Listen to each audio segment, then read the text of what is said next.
Thank you. You're welcome. All right. So this public safety meeting for July 12th, 2023 should about to begin. We'll have our agendas on the wall on the screen right now. Starting with the support from Office of Emergency Management. Take it away, Committeeman DeLuca. So our emergency operation plan was approved this week, and we're set to go for 2 more years. Unfortunately, in the past it was 4 years, and now we've got to do it another 2 years from now. So, but otherwise we're set to go. And thank everybody for their participation. On the pool emergency opening, you know, we had a forecast of 3 days in 90-degree heat. The first day it didn't get there, but got just about there. Today and tomorrow. Today was there. Tomorrow will be there. Anyway, the pool's been open for 3 days. I was there today. People have been using it, so that's working. Great. And for anyone who is listening or watching online, the pool is available. All you have to do is provide some form of ID to show that you are a Midfield resident, and you can use the pool. So no membership is required. That's just till tomorrow. Just till tomorrow. And then after that, for any other heat advisory days, which will announce, and they have been put into the media as well as in social. And right. Chief, I believe we did not get any calls for a cooling center, correct? We did not. Right. So we're set there. All right. And if it does happen, it's supposed to be at the senior center, correct? People should go to the police. They call the police. They'll go to the police station once we are sure that they need a cooling station. Melissa will be called, and it will be at the senior center because camp is using the community center. And if I could just add one more thing under OEM, we've invited the CERT volunteers to come to the township committee meeting Tuesday night to be introduced during boards and committees. Thank you. Chief Sally, you would like to actually no, it's still you. Committeeman DeLuca, how does the launch for the South Essex Fire Department go? So tomorrow is the first payroll. Everything's fine, and everything's well. We sent fire apparatus to Newark today and tomorrow to cover for the funeral of the 2 firefighters that lost their life in the Port fire. We do have statistics for June. There were 406 runs incidents, and sorry. And of that, 149 or 37% were for EMS. So clearly EMS is the big part of what the fire SEFD is doing and continues to do in Maplewood.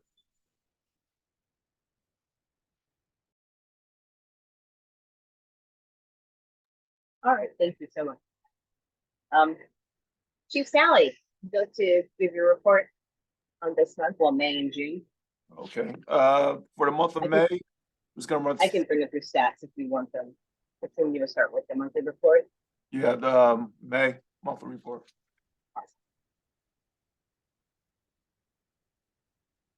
Awesome.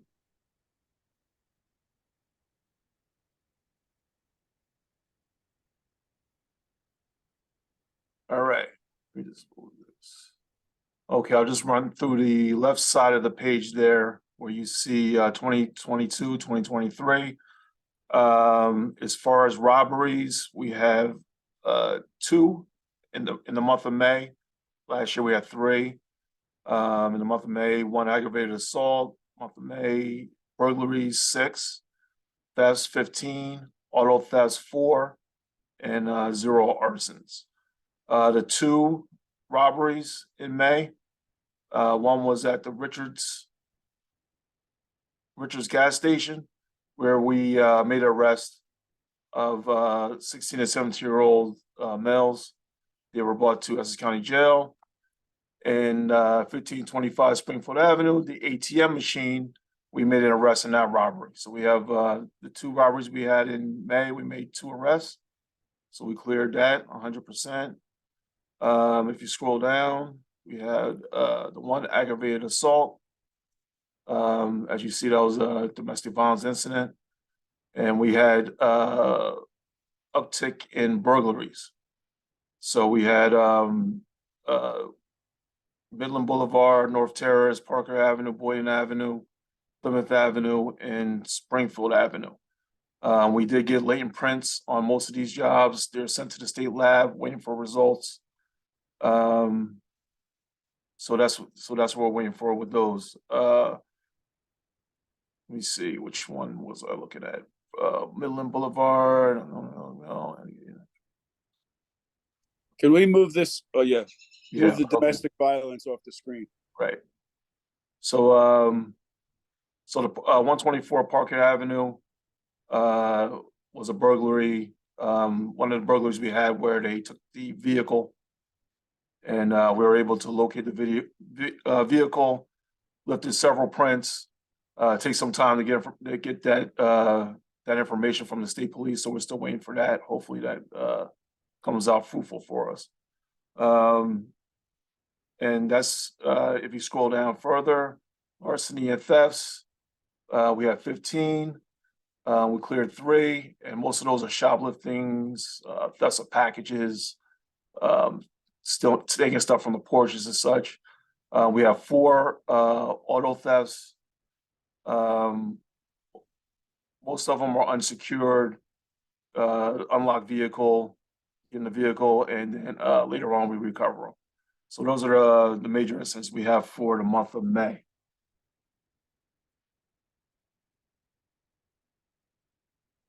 I will move to, I don't know if you have it, but I have the Chief, can I ask a question real fast? So would our recommendation for folks would be the summer months, them to find a way of securing their windows? I know people like to have the fresh air blowing through cooler nights. I'm just trying to think of ways in which we can actually get our citizens to throw their thought into how they live in their homes. Securing doors obviously is a gimme, but Yeah. windows tend to be forgotten. Yeah, windows also, we had one where they went through an unlocked back door.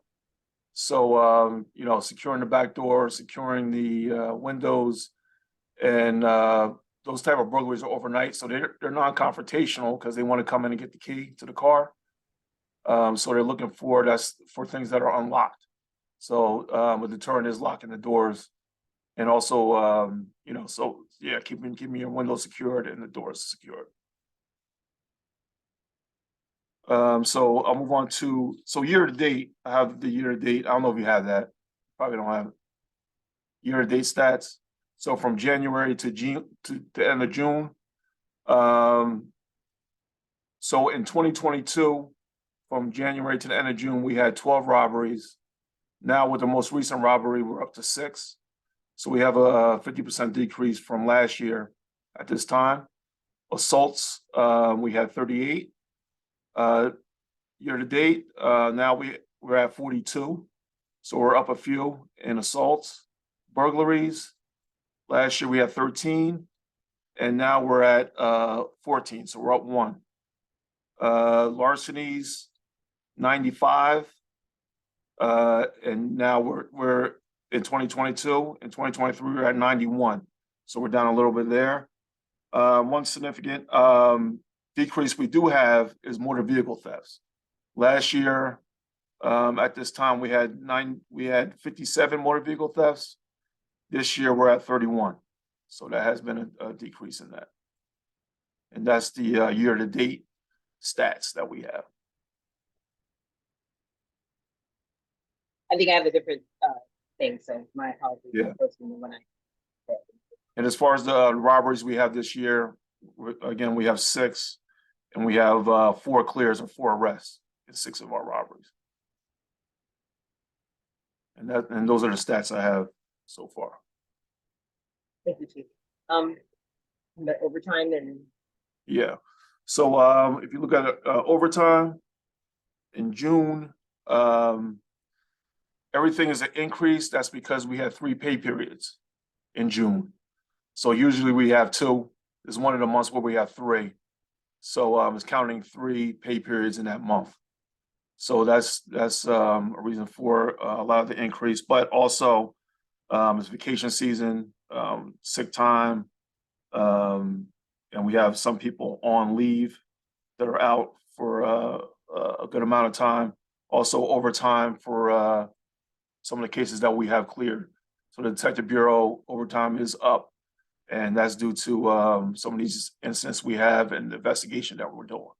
And as you can see, we do have results from those investigations.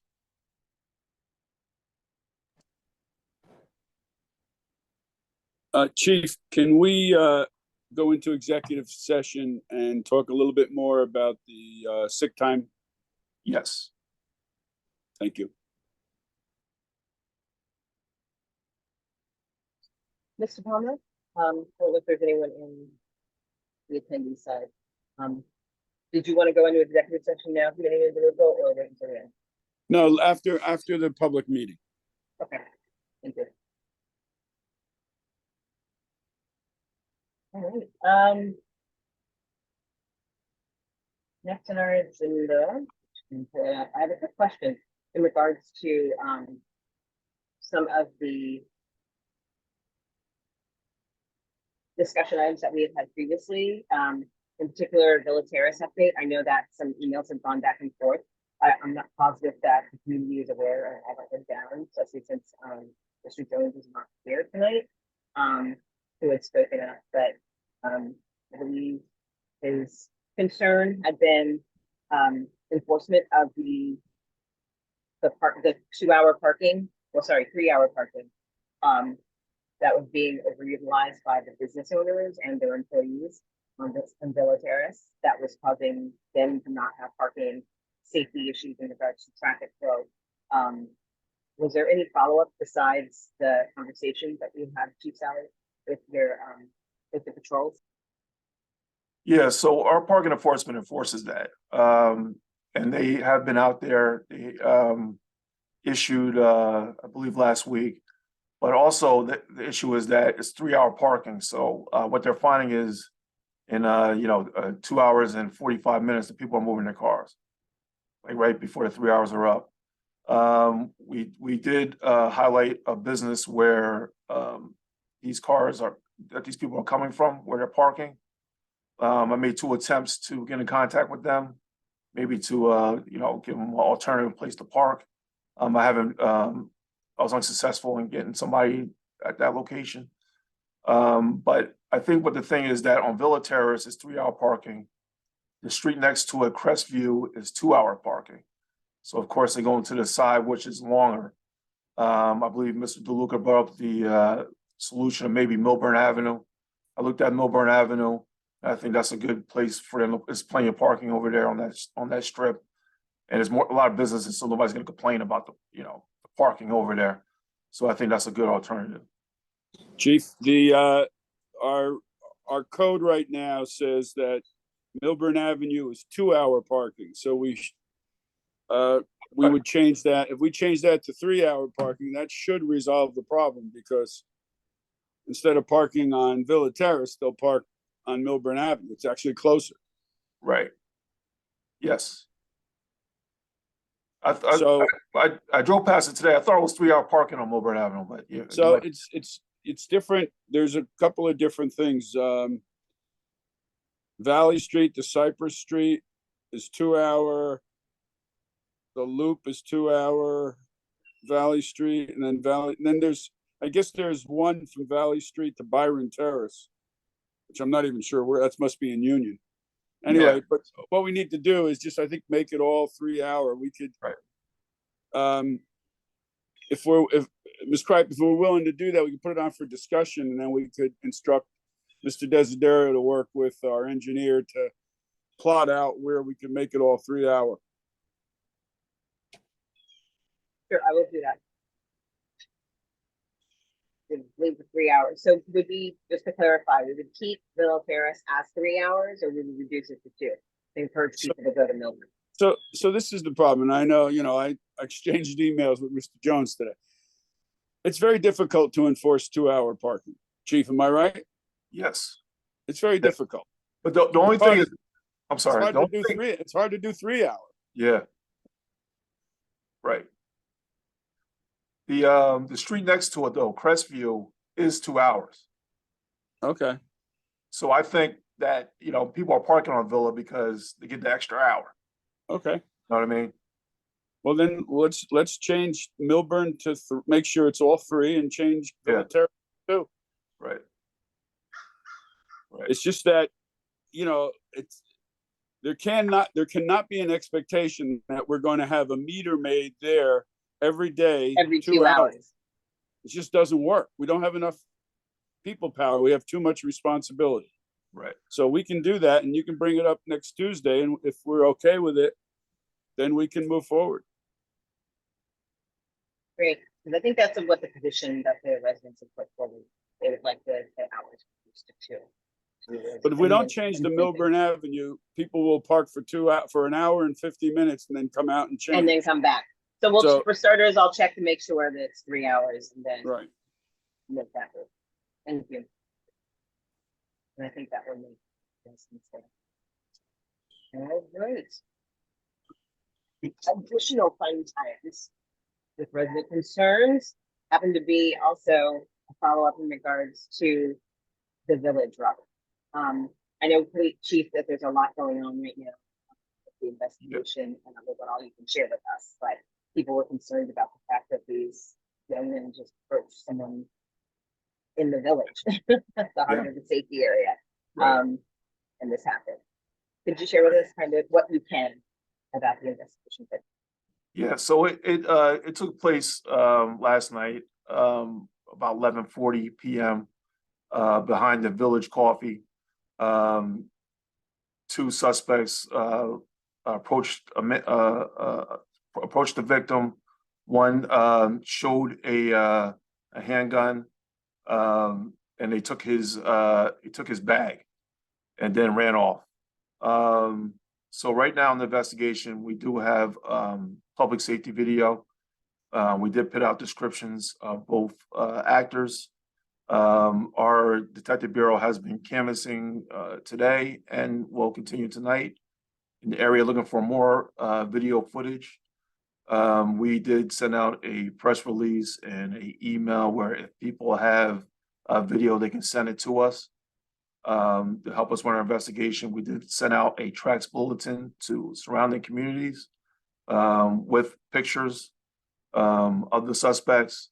And if there's any similar incidents in surrounding towns, we will get that information and help us with our investigation.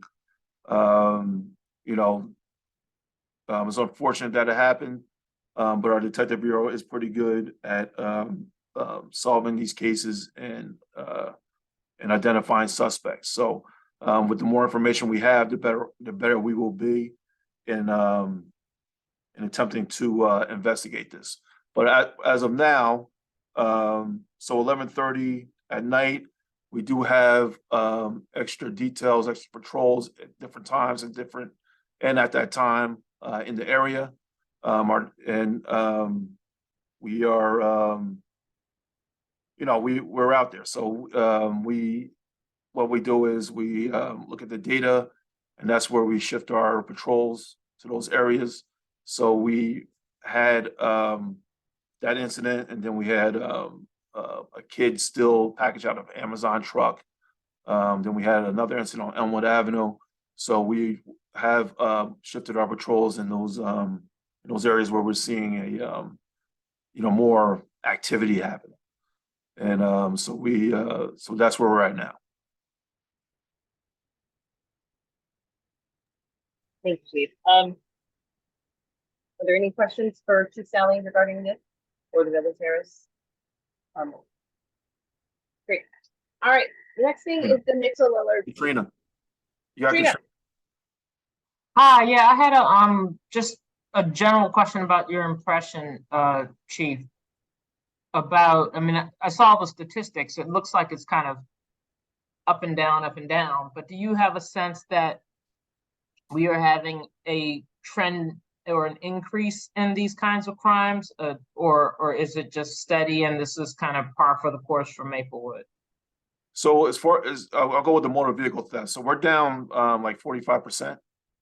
But I think, but in sitting in meetings with other agencies, is more statewide that is going down, and that Our robberies have gone down significantly, but they're in different areas now than we suspected. So we just got to move around a little more than what we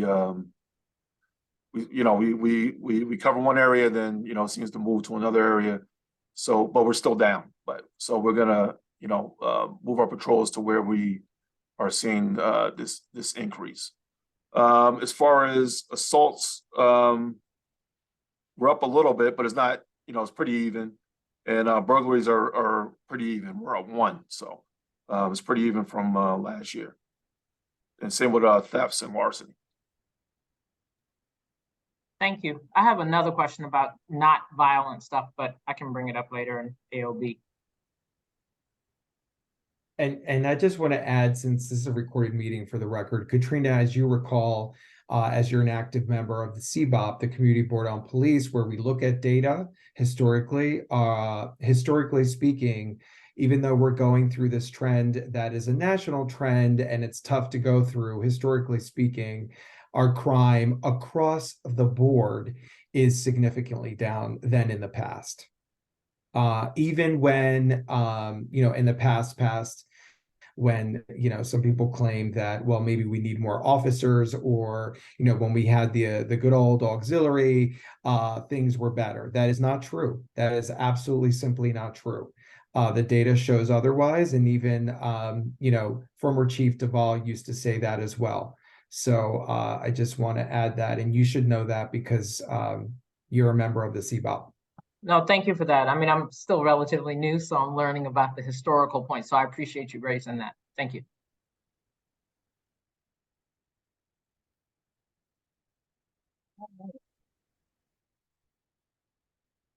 Was I muted? Okay. Nixle alerts. We've had a few responses in regards, and thank you, Chief Sally, for the email this afternoon in regards to response regarding the police scanner as well. Could you explain to me kind of what's going on? I know that there's a generator there, but I thought that the scanner was separated onto something else, so it would always stay active. I really don't understand why it keeps going. It just seems like a horrible trend that we're still. Yeah, unfortunately, I'm not that technical with the computers and all that, but it is in our server room where most of all of our servers are in the department. When we had this power source, we actually had to move our 911 system to South Orange for a time period because everything shut off. And it wasn't that long of a period, but when we shut everything back on, everything rebooted. The most important things rebooted: radios, phones, 911 came back, but the scanner, and everything was on emergency power. And you can only put so many things on emergency power. So with everything being turned off, the scanner turned off as well, but I believe it never rebooted. So that was the issue. And then with the vendor who puts our scanner information out, Broadcasty, I believe it is. If it's off for a certain period of time, they take us off. You have to re-register. So we re-registered with them. I'm told it takes a few days for it to reconnect, and then we should be good. But is there anyone at the station or anyone in the IT department, if there is one, I'm not sure if there is one at this department, whose job or who would be responsible to make sure it's on? It just seems like something that would be on that list of things you check before everything is considered up and running. Yeah. So when we started the power source, our officer who is normally in charge of our radios and everything, he went on leave. If he was here, he would have checked, he would have known, but I just didn't, we're more making sure that the radios and things were on. And the scanner was kind of like, we didn't check it. Could we add that if there's a protocol or a list of things to check off, could we add the scanner to it? It's just, it's repeated often enough in the year. It goes out, it's not connected, the community can't reach it, the emails fly. Can we have I don't know, a protocol or list of when this happens, then this, and have the scanner be on that list of things that need to be taken care of or checked? Because it's one of those little things that just, it's so annoying. It's an aggravating thing for people in the community, and it seems like a little thing, but it matters a lot to a lot of people. And so it's important for us to make sure it's up and running. Can we do that? Can we Yes. add that to the list? Yes, we can do that. That way, if there is a situation in the future, we kind of already have our own minds that, and we just check with the scanner and also broadcasting, and make sure that they are up and running, because that just also seems weird that the companies, their practices, if you don't hear from them, just shut you in. That seems strange. They just completely cut off the entire piece of it from being. Is that a pay service or is it a free service? I believe it's free. Okay. If we're paying for it, they should Yeah. you do a better job. We should be getting more bang for our buck. All right. Nixle alerts have improved, but still there's some things. Oh, wait, hold on, Dean. You have a question. My apologies. Yeah, I just want to make sure we're closing the loop on this because I do think it's a fair point, Chairwoman Kripe. So Chief, what's the bottom line here? Is there going to be someone who's assigned to this regular practice of making sure that this thing is operational? Clearly, there's such an interest in the community for it. We've worked so hard to get to this point.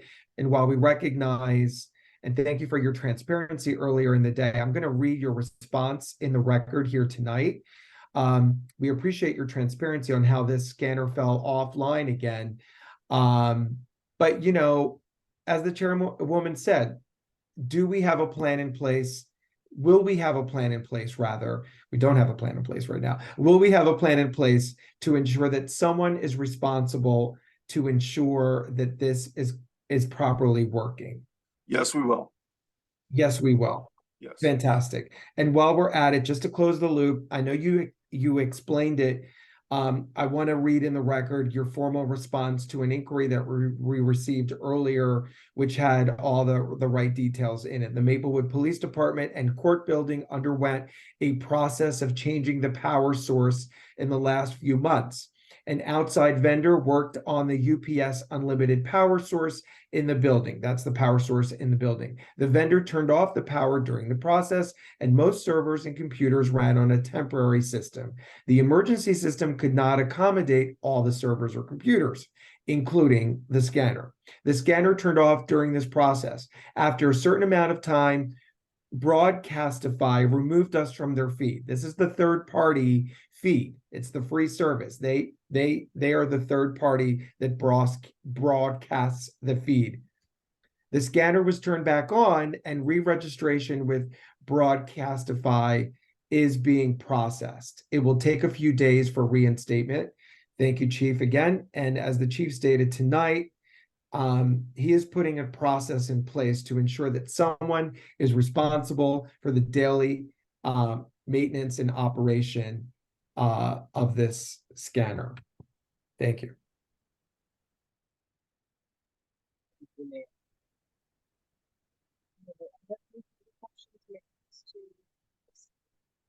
Yeah. Nixle reports seem to be up and running and doing much better. However, there were still a few things that were missing. Again, emails flew back and forth. Who is the person that's responsible for Nixle reports? The Is it the watchman, lieutenants on watchman? lieutenants, and it could be a sergeant, but I don't know what was missing. Which one was missing? There was something that from the email, something regarding a blue Hyundai that had come through the neighborhood, had been doing things in the area. The neighborhood meaning the Lightning Brook neighborhood. No report had been made. No one heard that this had happened. Supposedly somebody saw it drive through our neighborhood, but nothing went out on this. Yeah, but so nobody knew what happened. Did the police get in contact about this? I'm trying to I remember believe there was what an this- email sent. That was it. Okay, And there was a question asked. But yes, we just wanted to make sure that all the Nixle reports have been going out. yeah, And that they have been, and I've noticed an increase, so I appreciate it myself, Yeah. seeing those things. So good, it's good to know that it's the watch commander, and if people do have questions or have concerns about things that they believe maybe should be on a Nixle report, how should they go about contacting? they can contact me. I mean, they can send an email and I'll respond to them why Nixle was sent or why it wasn't. We do have a list of things that we send Nixles for. So we can't send Nixles out for everything, you know. But we do send Nixles out for major incidents. Some incidents where it might be a police presence, a large police presence. And so there is a protocol when we do send a Nixle out.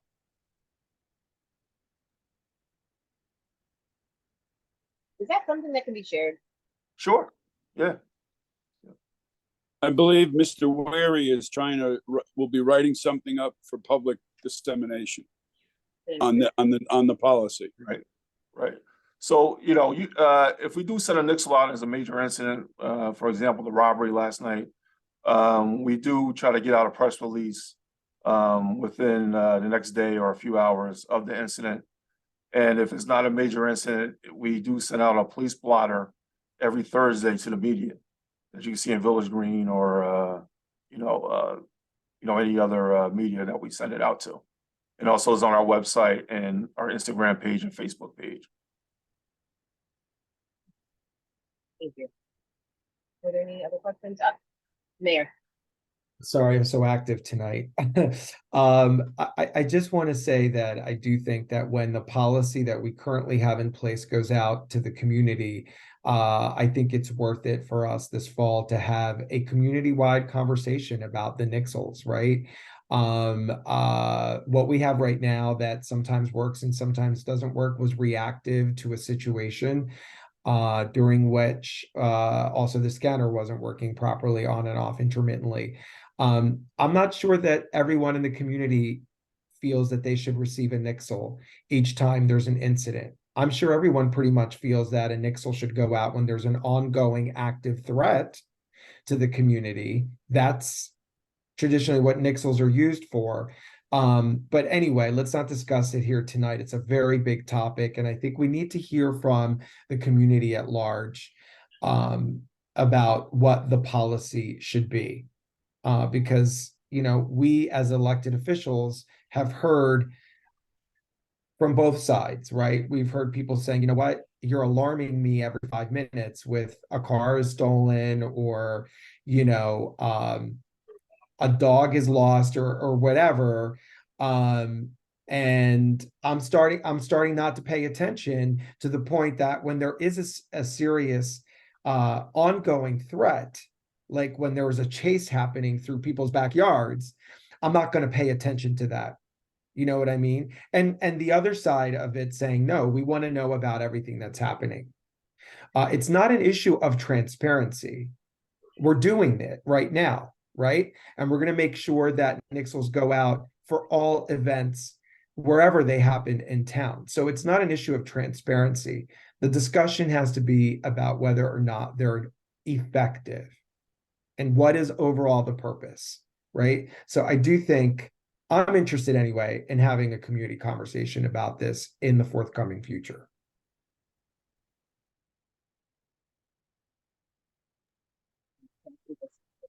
Also considering the National Night Out, if there's something that we can put together, maybe for a table for the police department so people can understand what exactly the Nixle report is supposed to do, and other venues of information gathering, like the weekly update that Mr. Veary is putting out every week, as an alternative for folks to get information about neighborhood that maybe isn't crime or incident related. But we can talk about that all. Right. I spoke to Roger, the Desiderio, our township attorney, in regards to the Wawa and the conversation that we have had in the last several public safety meetings in regards to the fact that the plan that they had submitted wasn't the plan that you expected, Chief Sally. However, I got the copy, I had, Mr. Desiderio send me a copy of the resolution that we gave Wawa, giving them the permission to hire police officers. And the way it is worded, and I'm gonna put it up on the screen, it seems as if their hiring of police officers off duty and their agreement to the terms that we've given them was the plan. And that from your perspective, it is not a plan, but according to maybe the way the agreement is worded, it is interpreted. It's there. The way it's worded, and this is what Mr. Desiderio had shared with me, that the way it is currently worded, this is the plan. The things that are listed above, as far as they have the agreement to be in Springfield Avenue, police vehicles for locations from 6 a.m. At the rates that they're supposed to be having, that they have coverage from Maplewood, that they get this coverage, that coverage from Irvington, and that the pay and billing and all that is done. And that technically is the plan, according to this agreement, which we turned into a resolution.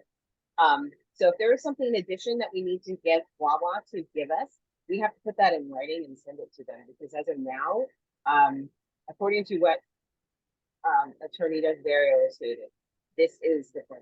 So they have nothing that they owe us, according to the contract.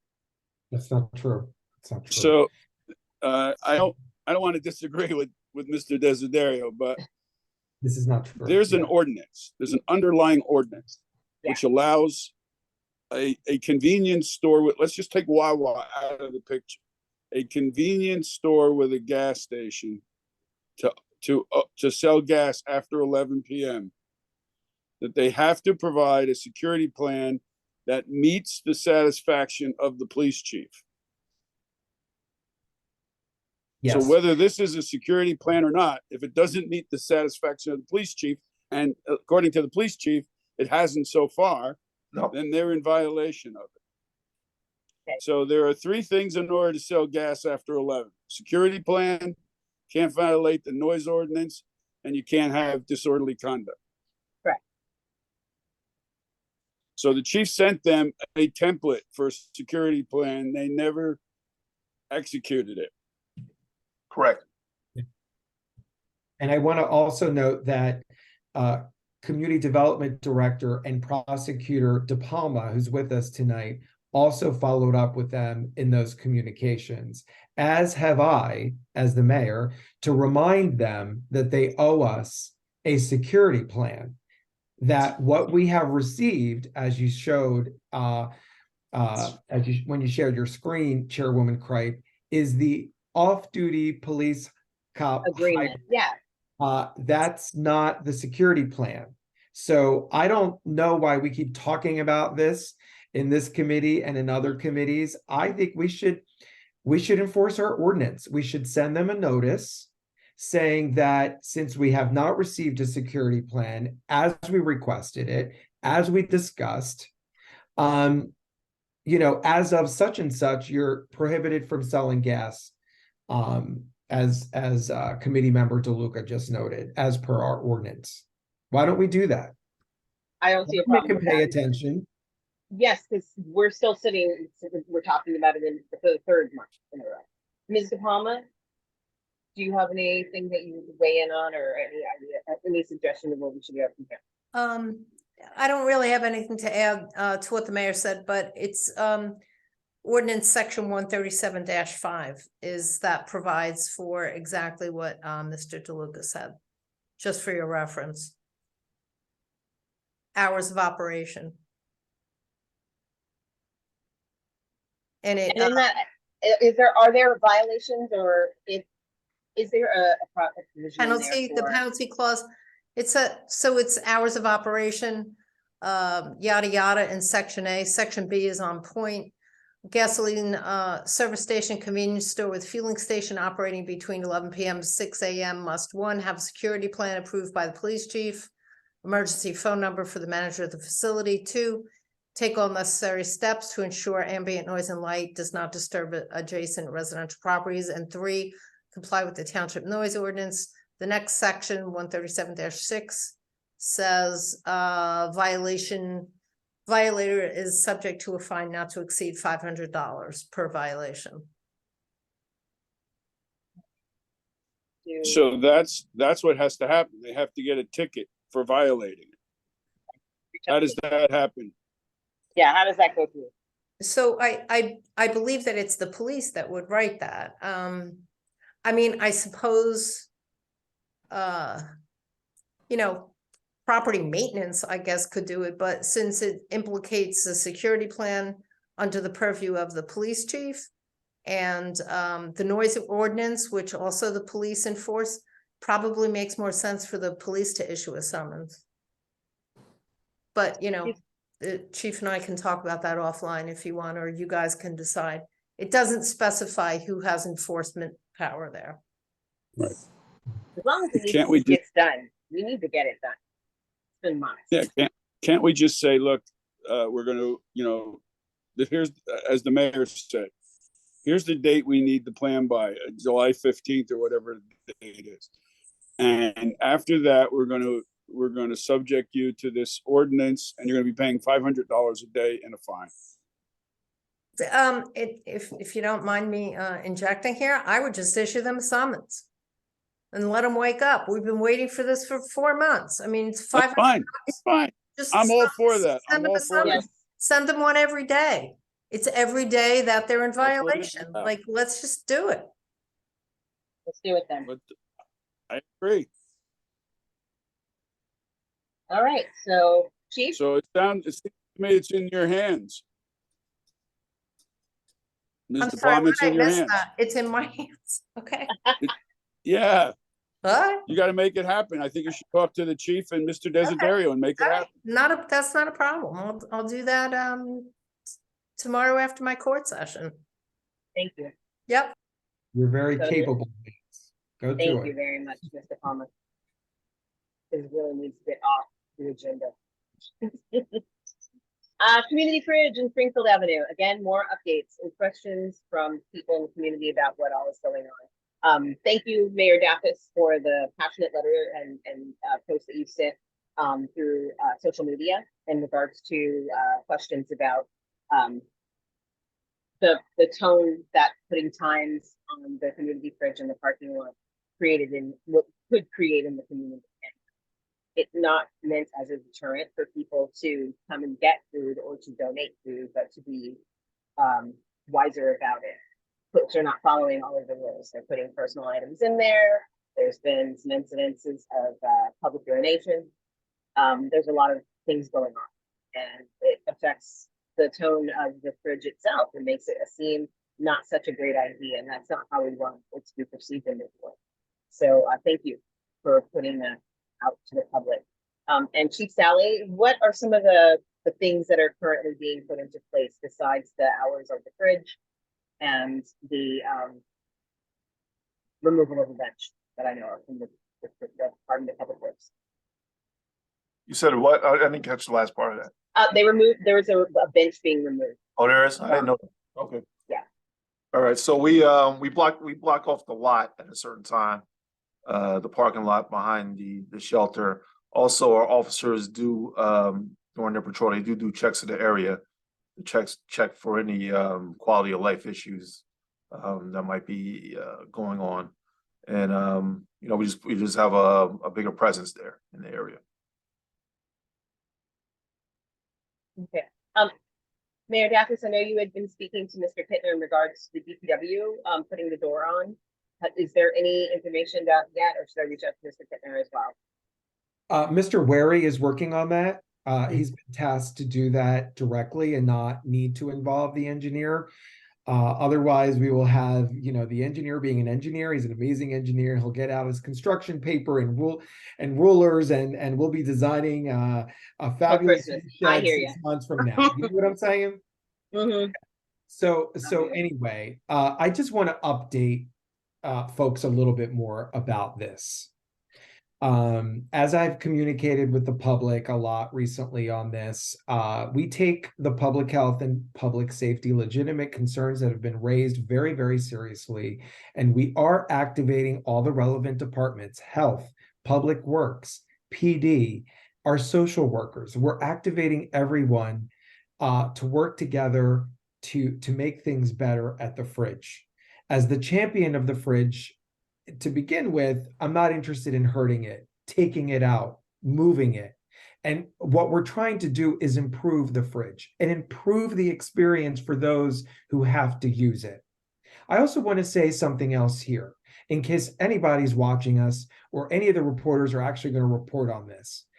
You know, there's a lot of stuff that I get, a lot of hate mail about the fridge. I recently, this afternoon, I had a very nice conversation with a Maplewoodian mom who uses the fridge.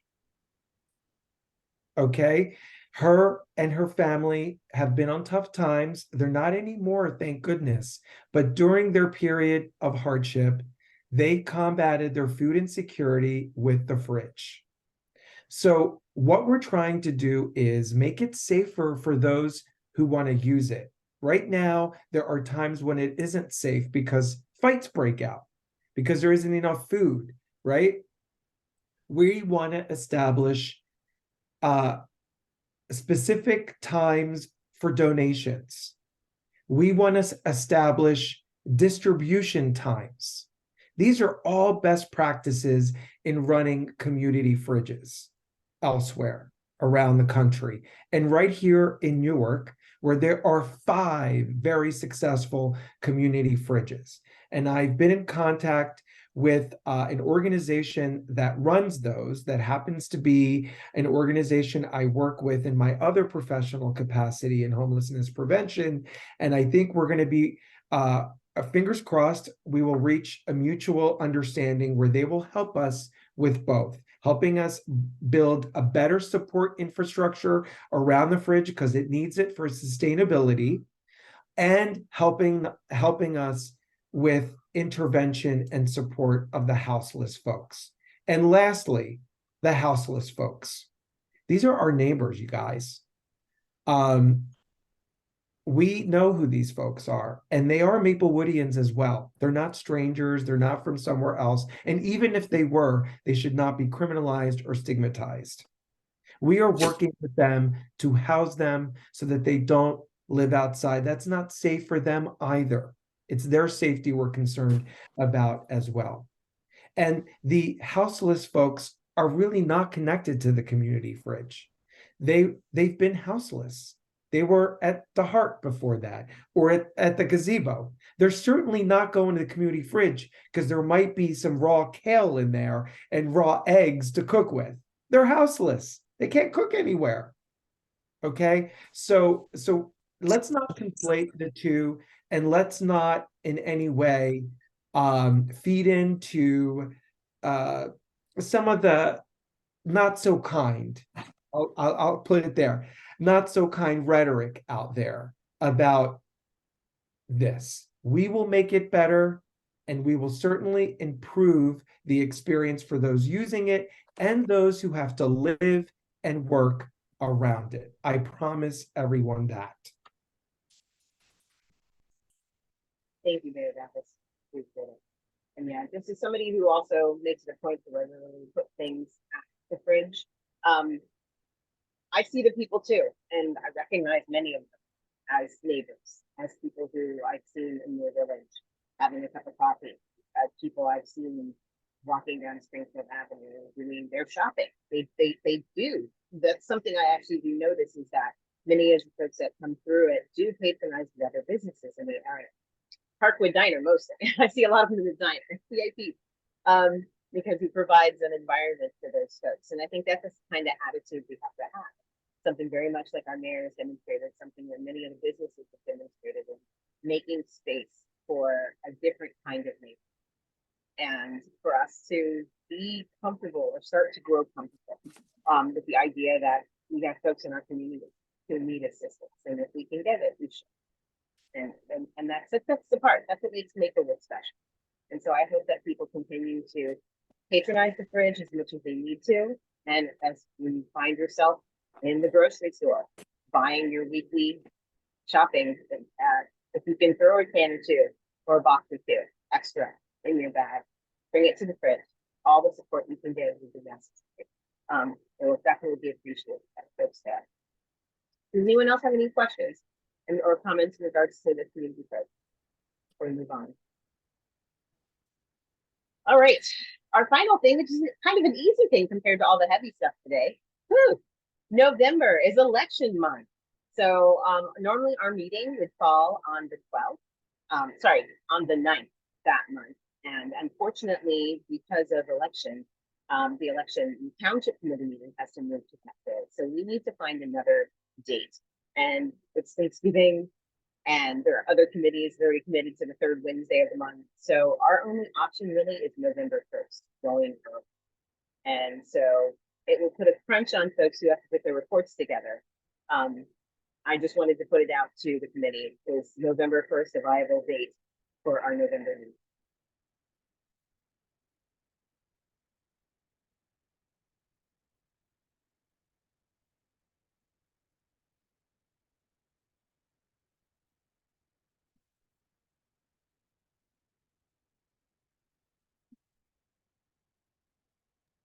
I'm sorry, what happened? Any? Oh, can no, I you- was just waiting. I thought people were looking at their calendars.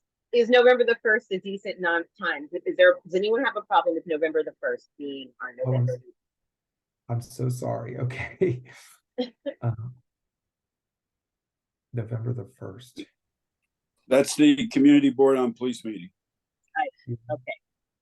So we are running this month. So we will possibly have to pick a whole nother day.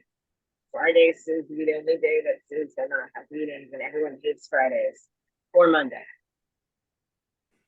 So on Well- that week, Why don't we ask Mr. Weering to poll us, the three of us and the chief, to see who can do, what time we can do this and when we can do it. great, because he asked me already, and I'll ask him back. Do a poll, my friend. All right. All right. So, let's keep this in the moving. It's moment time right now for our public comment section. If there are any folks in our in the attendees who would like to speak, Mr. Palmer will have the ability to move you over to be a panelist, and you would have 3 minutes. Please raise your hand if you have a question, or if you'd like to. Mr. Jones has raised his hand. Awesome. Mr. Palmer, could you move? I did. I just enabled Mr. Smith to be able to speak. He now has to just unmute. Oh, no, not Mr. Smith. Mr. Mr. Jones. Gary J. Gary J. Okay. Good afternoon, everyone. Thank you for holding this meeting. I appreciate everything that was said tonight. Just a quick 3 minutes. As we stated before, I thank the chief, Sally, and committee member DeLuca for our conversation, and Mayor Dan for being active in helping us. Just to update you, I drive around town a lot, and here are just a few of the signs and ordinance that's in place in Maplewood already. One says no parking except with permit. There's one says permit parking from 6 to 4. There's one with 2-hour parking except by permit. There's a sign, no parking within 5 feet of a driveway.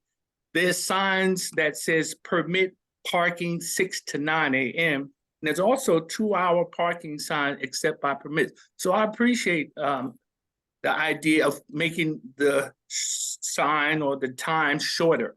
What's happening is the enforcement in terms of coming out and closing the loophole. People park in front of our house on Villagers at 7 in the morning. At 10, they move it on one side, and at 1, they move it back to the other side, and at 2, they move it back to the other side, and it's all day cat and mouse game. We appreciate everything that can be and should be done. I live here. It's easy to come out and see a row of 6 cars. We're not getting our sweeping done. We're not getting our leaves collected. We're not getting our salt and salt preparation. We're not getting our snow on a snow shoveled on a regular basis because of the interference with cars. As you know, this is a street that has no sidewalks. So when cars move to the other side, they stop you from able to do your lawn or force you to walk in the street to get to and from your vehicles. So I appreciate shortening to 2 hours.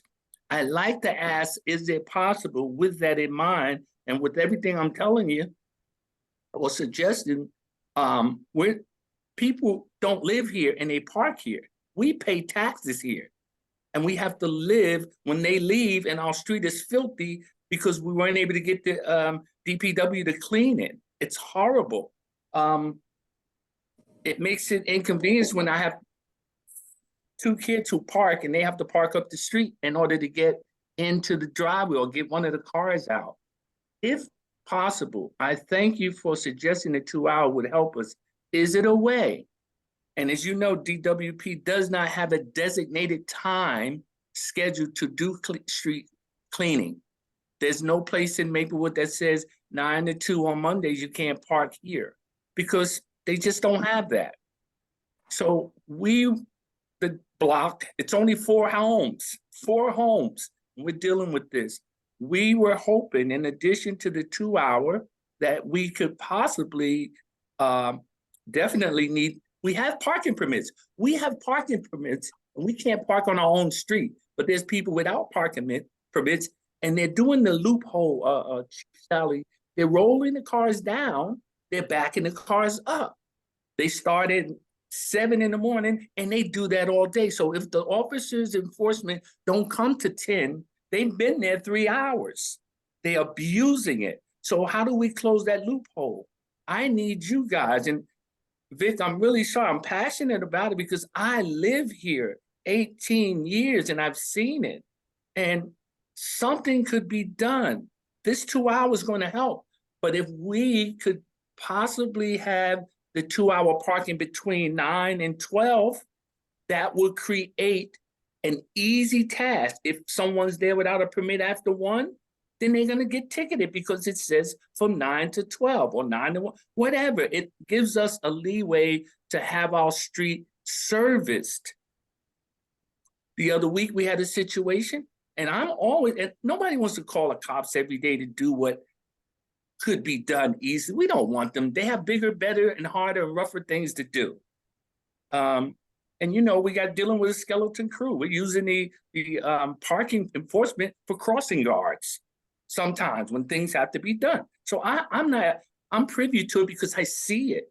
And it's sad because the parking, after they do what they do, they don't get here to 10. And it's how do we close that loophole of them rolling back and roll in the same? They don't even move the car anymore. They just back it up 1 car length and stay another 3 hours. And as you said, Vic, it's hard to monitor it. So I'm thinking if we close that loophole by putting the 2 hour parking and limiting the time, that will clearly identify those who are violating and disrupting the services. It's only about the services. We have the business Millburn Collision. They can't even do their cleaning of their property because the cars are there. So they can't get the guys to come up. So I don't know. I think the 2 hour is a great start. And I think if we consider the 9 to 12, except by permits, that would limit it and knock it out. Because even with the 2, at least if we can get them when they park, we can limit that from happening. Because they'll try the 2 all day. They'll try it, but it won't work this time because we're aware of it. And if we could close the door, just that loophole. How are people getting away with doing that? To taxpayers, how are they allowed to do that? I need you. We need you guys. We don't want a dirty street. Even though the mayor had them come and Paul Kittner cleaned the street up and down, they still could not move the bottle of urine or the used condom on my street. I swept that up. Even when they came out 2 or 3 times that day, they couldn't get to it because the cars blocked it. it's not fair to us. So we wanna, as Vic said, I think there has to be something drastic to move this. And that window or time frame of 2 hours between 9 and 12 restricts after that. It's, laws and all the signs don't legislate people behavior. You know what legislated? Fines. Unfortunately, that legislate. People won't do stuff if they think they're going to tear up their car or they're going to have to pay money. And you're right, Chief, they came last week. They did get a few ticket people. They did come out. But then people who play the game know who's not watching. They know when they can go back. And as soon as we let up, they are back. So I'm hoping that with the 2 hour instituted and the changing, I'm hoping that we can add the 5 feet near, no parking near driveways, 5 feet. I think I don't know if that's standard around town, but I've seen it. That's easy. We have a standard ordinance and we add streets to that ordinance. Can I ask you a question? And Chief, this is to you also. If we were to get a place for these folks from this business to park, would other people in your estimation, would they park on Villa Terrace, or would that solve the problem? You're on mute.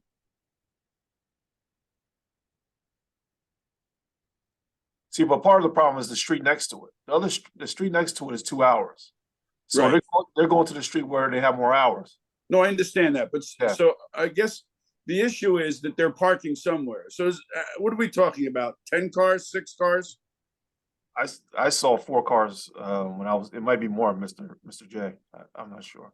Mr. Jones, how many cars are we talking about? Well, if it's 2 cars that's blocking them from shoveling the snow, Vic, it's too many. If it's No, 2 I cars understand, blocking them, but in your it could be experience, 6. Sometimes it could be.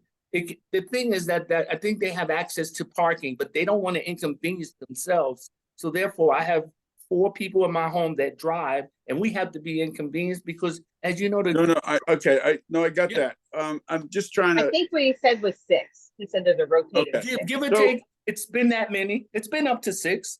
okay, so if it's the same 6 people, what about we issue them merchant parking permits so that they can park all day long on Milburn Avenue? We do that right now in the village. We issue merchant parking permits. We do it on Springfield Avenue, and we used to have the people when Riccardi had their corporate office there, they took advantage of it. They could park on Park and they could park on Indiana, maybe, I think. And you designate certain areas. We could just designate all of Milburn Avenue from Valley up to Springfield as merchant parking. And all these folks can park all day long. They don't have to go out and move it around. And that should, because I guess what I'm trying to find out is if we get these 6 cars off, are 6 other people going to park there? It doesn't sound like that. I don't think so. I think if you do it in concert with, do the 2 hour and limit it from 9 to 12, no parking, and do that, that may work, because this is the problem, Mr. Jones. Once you do that, anybody who parks there in the morning, so one of your kids come home and they forget and they park on that side of the street, they're going to get a ticket. But we have permit parking only. That's already stated.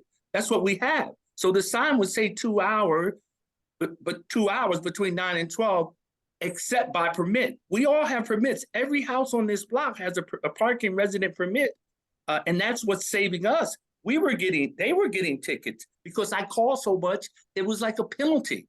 I complain, see something, say something, then they start ticketing us. So now we got parking permits, which is valid, right? So I Yes. agree with you. That could work. Both. Why not double it up? Hey, I don't see anything wrong with that. But the other thing is those people have a place to park. They won't park there because they don't want to be inconvenienced for themselves.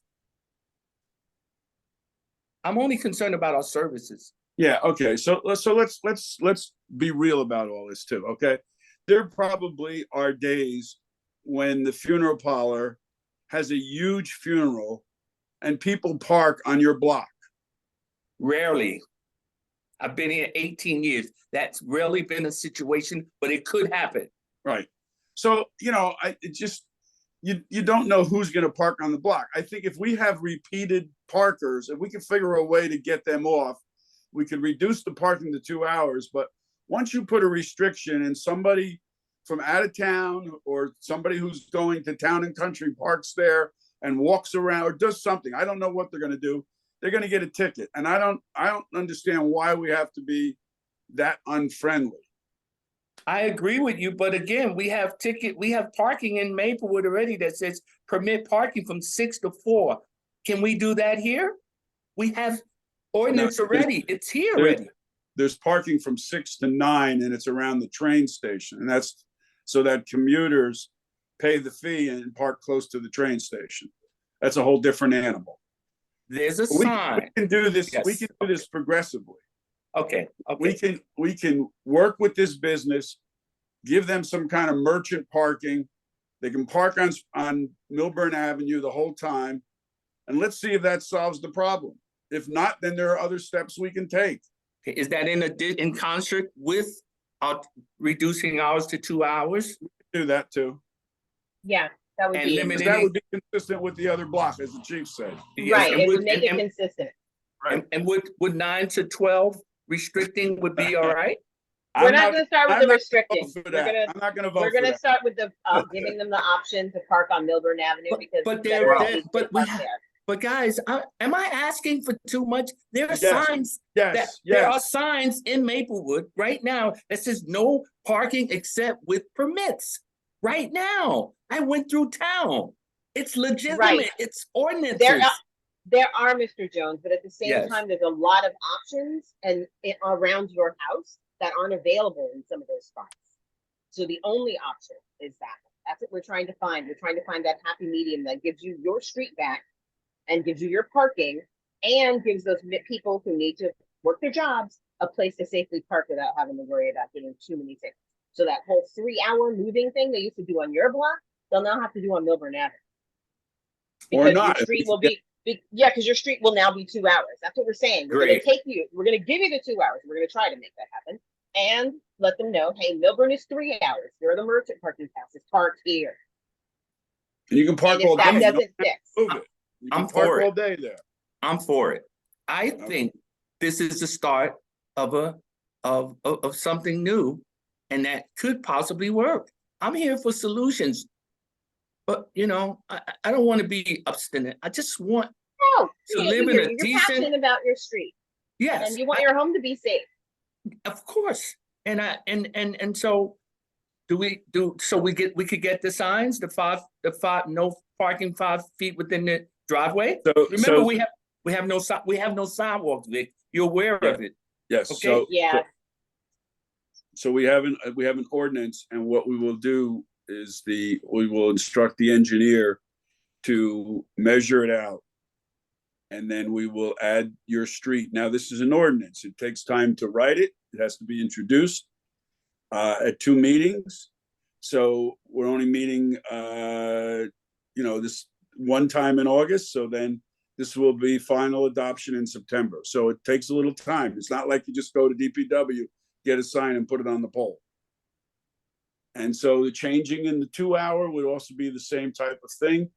And then we'd have to do some kind of a resolution or ordinance as a pilot, maybe, to do some kind of merchant parking with this company. What is the company? Is it a doctor's office? No, I think it's well, right now what's happening, which is It's not the Valerie Fund, is it?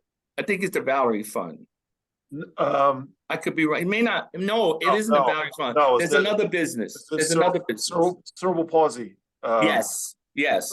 But again, Yes, we've yes. so many. So over the anyway. We're not going to go backwards. All So we're planning on going with the 2 hour restricted, and we'll get the policing for it.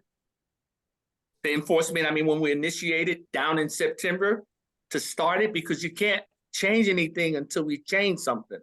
Is that Right, what so- I'm understanding? That is our plan. I'm gonna reach out to Mr. Desiderio tomorrow and get this process started so that we can actually Okay. introduce it at our next meeting on Tuesday, but it will be. No, It'll be it's August. over. So we have to bring this back to the township committee. And we have to, this has to be a recommendation from this committee, then the township committee has to authorize Mr. Desiderio to change it. We just can't do Okay. it here tonight. Okay. Okay, no, I understand. My question is, Vic, since we're going this direction, are you still not willing to put the 2-hour parking from 9 to 12? That's something you have rejected. Is that what you're saying?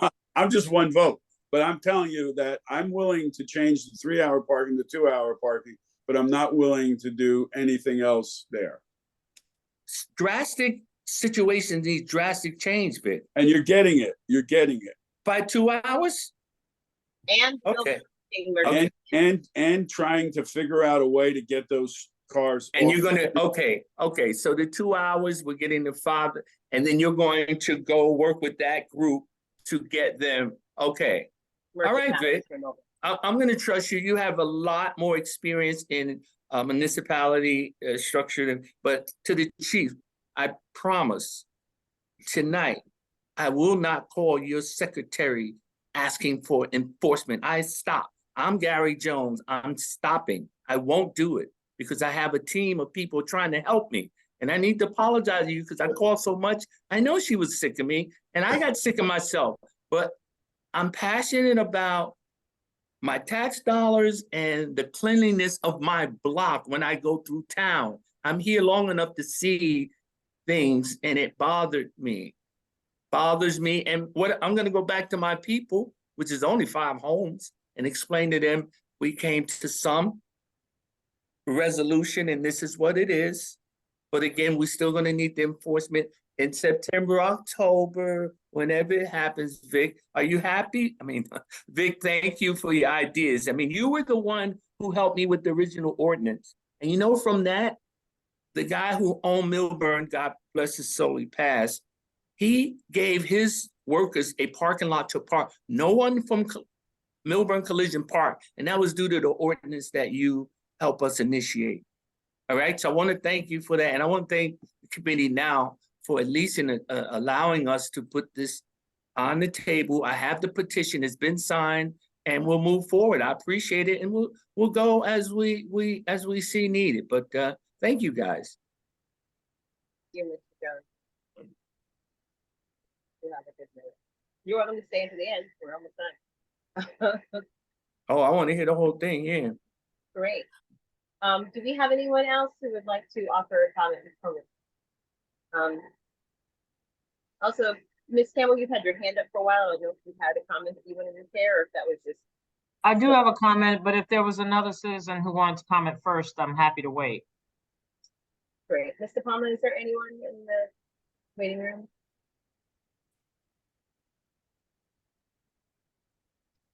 Nope, it seems like it was just Mr. Jones.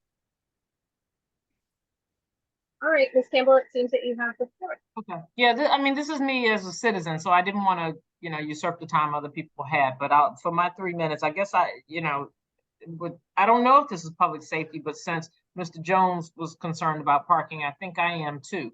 And my question is, because, I'm a lawyer and I still can't find the regulations on this and the ordinances. I have 2 general concerns. One I've addressed by calling the police department about overnight parking. I live on Marion Terrace, and the overnight parking, I don't think we get the patrols, and we have some fairly consistent overnight parking, which is not itself a safety issue, but I am a bit concerned about just the example that sets, because then that basically gives permission to everyone else. And if we assume overnight parking restrictions are there for a reason, I'm just wondering kind of what to do. And when I called the police department, the person I spoke to made a very, frankly, I had to accept a reasonable point, which is that the police are trying hard not to ticket people. I think, Vic, as you just said, trying hard not to ticket people for things like this, and at the same time, I think Mr. Jones's point about sometimes the ticket is what gets people to comply is also well noted. So it's just one point there. The other question, and it's a similar one, but maybe even more important to me, I'm a runner. I run throughout the town all the time throughout almost all of Maplewood. And I consistently am finding that I am running into cars that are blocking the sidewalks. And again, is that gonna kill me? I mean, frankly, I shouldn't even ask it like that because maybe. Is there a rule against such a thing? There are a lot of people who have short driveways, fair, and who just block the entire sidewalk, block 3/4 of the sidewalk. And so if you're a runner or if you're a person with a stroller, if you're a handicapped person, I mean, just having to kind of, it's one thing if it's just one, but I can tell you that in the course of a regular run, I typically will run on the street because I know on the sidewalks, it's just, you know, there's too much kind of jumping out and back. What I'm wondering is just if there's a rule on this, because I can't find it. And again, how do you enforce that without being mean and nasty to residents and citizens, if there is such a rule? So I bring those for consideration. Thank you. So officers do write ticket for violating the overnight parking restrictions. I think it's 257-17, I think. But I get a bunch of those tickets every week. Yeah, I'm saying they don't come to my street is my point, because I'm on the edge, on a dead end, and I think this street just doesn't get seen. I've called and asked, and they said they would come out. I'm pretty sure no one's come out yet, because I kind of look, you know, in the middle of the night. But okay, yeah, but that I know there's a rule. So the overnight parking, you know, people will call and say, you know, I got a cousin coming by for the night, and we give them permission for that. But when people complain about a certain street, we pretty much go zero tolerance. So like, for example, one street we had constant complaints about vehicles parking, the same vehicles not moving. We just we didn't allow any permission on that street because of that complaint. You telling me about Marion Terrace now becomes a complaint street, so it would be treated the same way. The dispatcher gave you wrong information, but we do enforce that overnight parking. And then if somebody does call and complain about their street, we do make note of that, and then we do go to that street that's been neglected of that. And as far as blocking the driveway, I believe that's the Title 39. You can't block the sidewalk. You can't park. So what I'm thinking you're saying is that you're parking like halfway in the driveway and then like sitting out into the sidewalk. Yeah, that's a Title 39 violation. So you know, that could be enforced. With I'm not sure of the locations, but or changes when you're running or whatever, you know. I mean, I would say it's almost any of the street. Unfortunately, it's in the side, you know, in the parts of the neighborhoods where we don't have full driveway, you know, where there are a lot of people who don't have full driveways, or they have 2 or 3 cars and driveway for one, that kind of thing. And I'm not exactly sort of, I guess I could while I'm out just sort of snapshot it and just normally, you know, when I was in patrol, we didn't actively look for that. It usually happened if somebody complained about it. So somebody said, you know, address such and such is blocking the driveway, we would go there and then enforce it. But it's not, I mean, it's not a usual, I guess, a patrol thing that they look for so much that it is usually a thing that's called in, and then we would, you know, go that route. Okay. I'll be that person. Thank you. I just want to add some context to one of, I think it was number 4, Katrina, the jogging thing, you know, where sometimes, you know, the cars come into the intersection. That is a concern, and that also, we follow the same laws that are in the books in the state of New Jersey. You can't block a pedestrian crosswalk, and it is a serious crime to not let the pedestrian go by, especially after the pedestrian is actively in the crosswalk, running or walking. However, it is hard to enforce this in all of our crosswalks because we have some challenges. And the challenges are not people power or brain power, people not available or people not knowing the laws, but rather we have some sightline issues, right? There are overgrown bushes on corners. There's so many examples of this in Maplewood with the older homes and the shrubs, and some homes also have the walls that come out. And so as a driver, you kind of have to inch forward a little bit more in order to be able to see. And that could potentially put you in harm's way with a runner or a pedestrian. It's an issue. And what we try to do is enforce sight lines with homeowners directly. And that's another enforcement issue that Ms. DePalma and her department are on top of, a code enforcement issue, because it's property maintenance related stuff, if the sight lines are obscured or obstructed. But in some instances, it's literally our topography that makes it challenging. I'm not making excuses, I'm just adding some context to where sometimes it's a little bit challenging. So Yeah, and joggers out Megan, there, I just want to be careful. highlight, I'm not complaining about people who are actively moving in cars. I'm talking about while on a sidewalk, for example, the car is obstructing the sidewalk. You have to Oh. run out into the street and back. I'm aware of the point you made, and I certainly have that issue, but frankly, I guess I'm a driver too, so I also understand that that can be an issue. And I just know when you come to an intersection, you have to stop. But I appreciate the point, and I think it's completely valid, and yeah, it's the nature of an old town. Well, thank you, Ms. Campbell, and, I guess the call and report, it does feel kind of like this used to do a good bit earlier, or maybe you're unfriendly or whatever, but at the same time, folks have to follow the ordinance. It's a safety issue, not to mention the fact that it's actually in violation of PDA. So it puts us in a position where we could have to have a member of the community injured because they were thrown on the street. And that's certainly not something we want to see. Do we have any other members of the public who would like to comment? I'm assuming not. Anybody else? And in that case, and I will. I don't see Suggest anybody that else with their hand up. Thank you, Mr. Palmer. I would say that we should move into executive session. To have a couple conversations. Concerns, and then return back and adjourn for our next meeting in August. I move that we do that. Anyone in favor? Seconded? That's Vic. All right.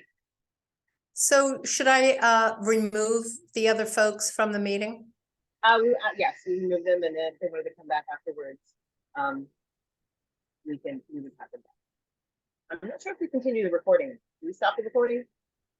No, we keep it going. No recording. No Turn recording? it off? Yes. For executive, yeah.